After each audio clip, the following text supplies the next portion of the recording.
I sat 8 classes when I was in law school. I was constantly feeling like I was not doing enough.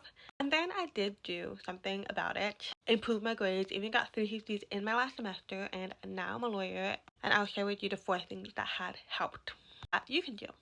If you're new here, the content that I post on my blog and on this page is right here. The first thing that you gotta do is to stop making everything a competition. Don't join in to that competitiveness, because that is a very, very easy way to fall into the trap of feeling like you're not doing enough in law school, is when you start comparing yourself to other people. And this is something that I struggled with all throughout law school. I was always the quiet one. I was never really the one that would participate in class discussions, because I would see many other people would. I would feel down about myself, doubt my own abilities and whatever. Or sometimes you can feel like the classes is really quite competitive. This brings me on to my second point.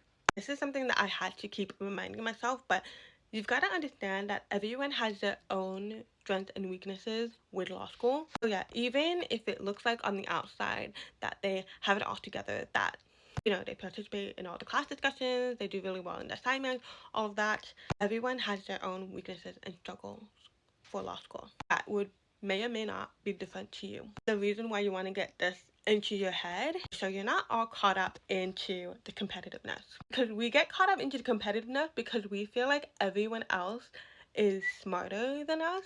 In reality, everyone has their own weaknesses and struggles. Sometimes they just don't even show it. At the end of the day, it is not a competition. It's not a competition of how many hours you studied more than the other person, how many pages of reading that you did more than the other person, how much less sleep you got than the other person. All those things is not a competition. When I called defeat and was like, okay, I failed 8 classes, I gotta improve my grades, everyone I started with were already graduating. Can't do anything about it. I gotta focus on just finishing this degree. The moment I put that focus on myself, I was able to do the things that I needed to do to improve my grades.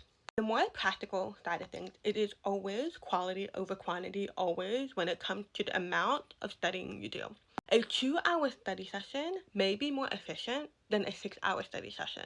Whenever you study, every single day, or whatever your study schedule is, it is so important to walk into that study session with an intention, with a plan on exactly what you're going to do, so you can maximize that time, make that productive, compared to just walking into your study session and just do what you think you need to do, just go with the flow and all of that, and keep going with the flow for the next 6+ hours. But if you have an intention and a plan, maybe you're planning for 6 hours, at least you have something that you are working towards, so you're not just mindlessly going through it. Then also the last thing to remember is that more